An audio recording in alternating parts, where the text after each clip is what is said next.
Hello everyone. Today we talk about how to fix the app of Emo.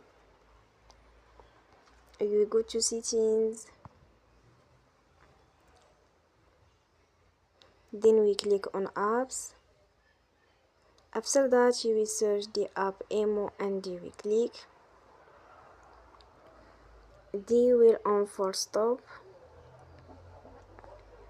After that you will go to storage. Then we click on clear cache. In the end, you will turn your Wi-Fi and you will turn again.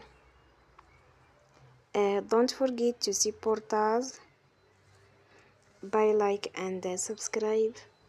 See you next time and thank you for watching.